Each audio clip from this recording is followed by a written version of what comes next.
అది ఒకప్పుడు కమ్యూనిస్టుల కంచుకోట. కాలం మారే కొద్దీ ఎర్ర జెండా ఉనికి కోల్పోయిన చోట హస్తం పట్టుబట్టింది. పిడికిలి సడలన తరుణంలో కారు దూకుడు పెంచింది. అయితే మరోసారి ఎన్నికలు వస్తున్న నేపథ్యంలో ఆ నియోజకవర్గంలో గెలుపుపై అన్ని పార్టీలు ధీమాడు వ్యక్తం చేస్తున్నాయి. ఇందుకే ప్రజల తీర్పు ఎటువైపు ఉంది? మరోసారి కారుకి పట్టం కడతారా? హస్తాన్ని ఆదరిస్తారా? కంచుకోటలో సిపిఎం గెలుపు జెండా ఎగురవేస్తుందా? ఎందుకు పదండి నియోజకవర్గంలో చూద్దాం ఏమిటా స్టోరీ.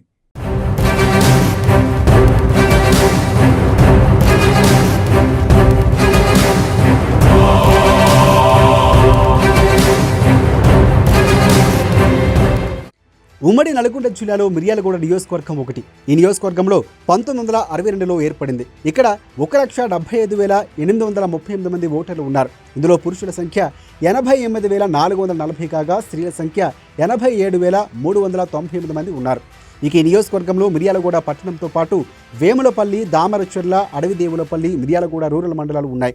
ఇక నియోజకవర్గంలో సాగర్ ఆయకట్టు ఉండడంతో ఎక్కువ శాతం మంది రైతులు వరి పంటపై ఆధారపడి జీవిస్తుంటారు.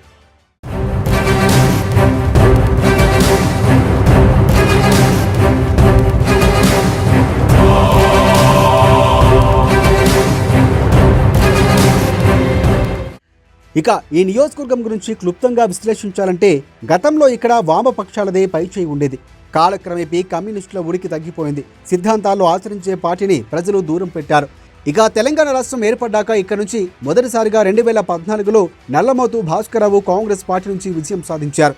అప్పుడు తెలంగాణ ఇచ్చిన పార్టీగా కాంగ్రెస్కు సానుభూతి ఉండడంతో నల్లమోతు భాస్కర్రావుకి గెలుపు లాంఛనమైంది. అయితే గడిచిన కొద్ది రోజులకే అప్పటి రాజకీయ పరిణామాలకు అనుగుణంగా గుత్తా సుఖేందర్ రెడ్డితో పాటు నల్లమోతు భాస్కర్రావు టీఆర్ఎస్ తీర్థం పుచ్చుకున్నారు.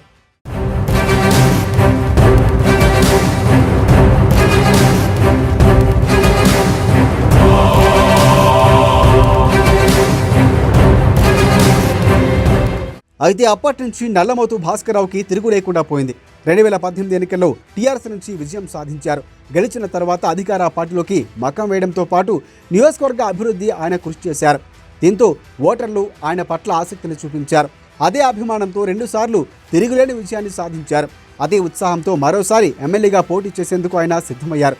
అయితే పార్టీలో గ్రూపు తగాదాలు లేనప్పటికీ పొత్తులో భాగంగా మిర్యాలగూడ నుంచి బీఆర్ఎస్ అభ్యర్థి పోటీ చేయడం కష్టంగానే మారింది. అక్కడి నుంచి సిపిఎం టికెట్ను ఆశిస్తున్నట్లు సమాచారం అందుతుంది. ఒకవేళ అదే జరిగితే ఈసారి భాస్కర్రావు పోటీ చేయడం కష్టంగానే మారింది.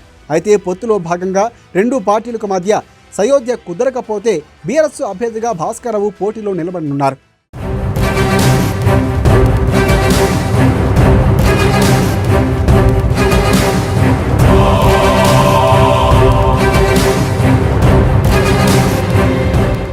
ఇక ఇక్కడ కాంగ్రెస్ పరిస్థితి చూస్తే ఆ పార్టీ నుంచి ప్రస్తుత మున్సిపల్ వైస్ చైర్మన్గా ఉన్న లక్ష్మారెడ్డి కాంగ్రెస్ పార్టీ నుంచి ఎమ్మెల్యేగా పోటీ చేసేందుకు సిద్ధమయ్యారు. గత ఎన్నికల్లో చివరి వరకు పోరాడినప్పటికీ లక్ష్మారెడ్డికి టికెట్టు దక్కలేదు. దీంతో ఈసారి ఎలాగైనా టికెట్టు దక్కించుకుని పోటీ చేసేందుకు లక్ష్మారెడ్డి సిద్ధమవుతున్నాడు. బిఎల్ఆర్ ఫౌండేషన్ పేరిట పలు కార్యక్రమాలు నిర్వహిస్తూ ప్రజలకు దగ్గరవుతున్నారు లక్ష్మారెడ్డి. నియోజకవర్గంలోని ప్రజలకు అందుబాటులో ఉంటూ కార్యకర్తలకు ఆర్థిక సహాయం చేస్తూ వస్తున్నాడు. ఈసారి పార్టీ అధిష్టానం ఎలాగైనా తనకు టికెట్ కేటాయించాలని కోరుతున్నారు. సీన్ కట్ చేస్తే కాంగ్రెస్ నుంచి మరో నాయకుడు కుందూరు జానారెడ్డి కొడుకు రఘువీరెడ్డి సైతం ఇక్కడి నుంచి పోటీ చేసేందుకు ఉత్సాహంగా ఉన్నట్లు తెలుస్తోంది. ఈ నేపథ్యంలో ఇద్దరిలో ఎవరికి టికెట్ కేటాయిస్తారన్నది ఇప్పుడు ఆసక్తికరంగా మారింది.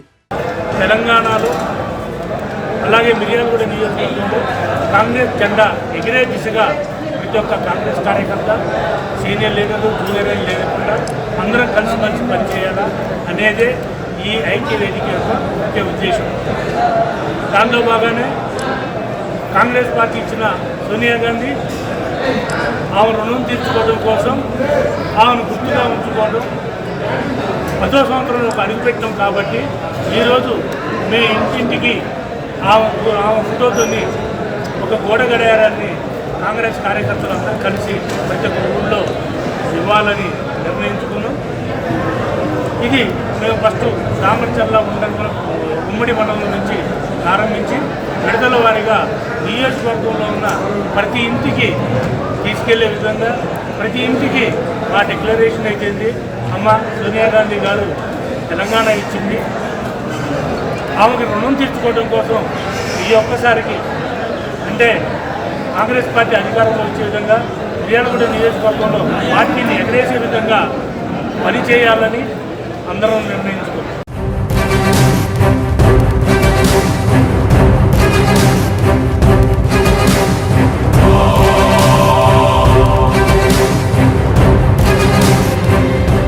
పది సంవత్సరాలు అవుతున్నప్పుడు కూడా ఆనాడే 100 కోట్ల రూపాయలు ఖర్చు పెట్టినప్పుడు కూడా కొంత బ్యాలెన్స్ పన్ను మిగిలి ఉండి ఈనాటి వరకు కూడా తెలంగాణ వచ్చిన తర్వాత 1000 కోట్లు అప్పులైన తర్వాత లక్షలాది భూములు కోట్లాది రూపాయలకు అమ్ముకొని కూడా ఈనాడు అభివృద్ధికి నోచుకునే పరిస్థితి మిర్యాలగూడ ప్రాంతం.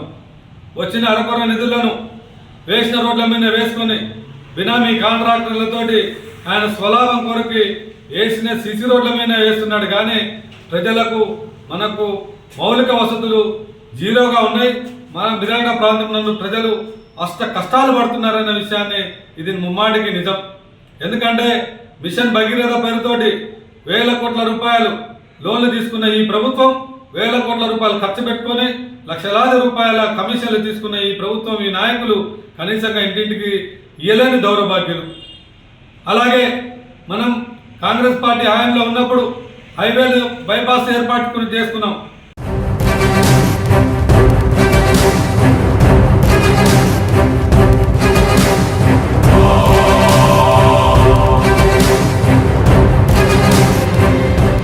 ఇక వామపక్షాల విషయానికి వస్తే గతంలో బలమైన పార్టీగా కమ్యూనిస్టులు నిలిచేవారు.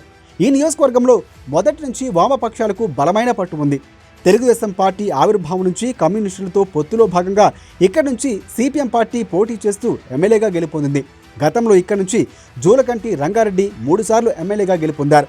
అయితే అదే ఉత్సాహంతో ఈసారి కూడా ఇక్కడి నుంచి ఎమ్మెల్యేగా పోటీ చేసేందుకు జూలకంటి రంగారెడ్డి సిద్ధమయ్యారు.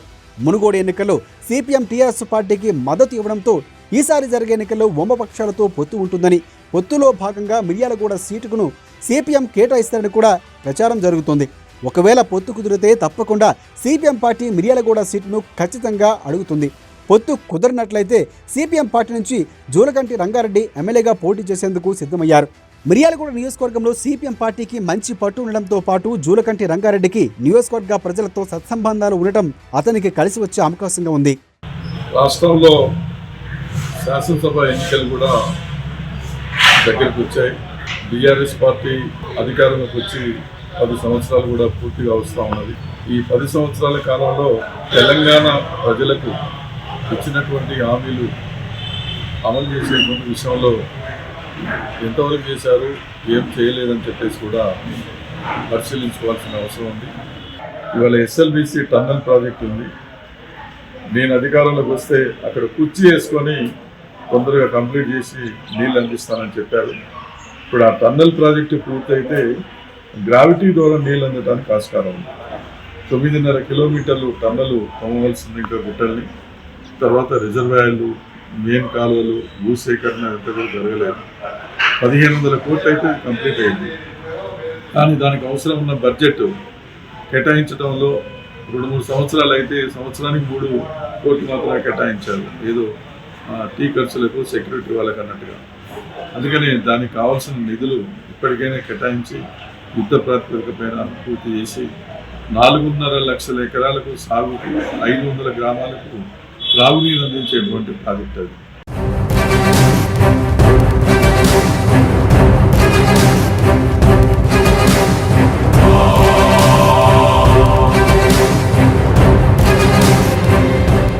మొత్తానికి మరో 4-5 నెలల్లో జరగనున్న ఎన్నికల్లో మిర్యాలగూడ నియోజకవర్గంలో గట్టి పోటీ ఉండే అవకాశం కనిపిస్తోంది.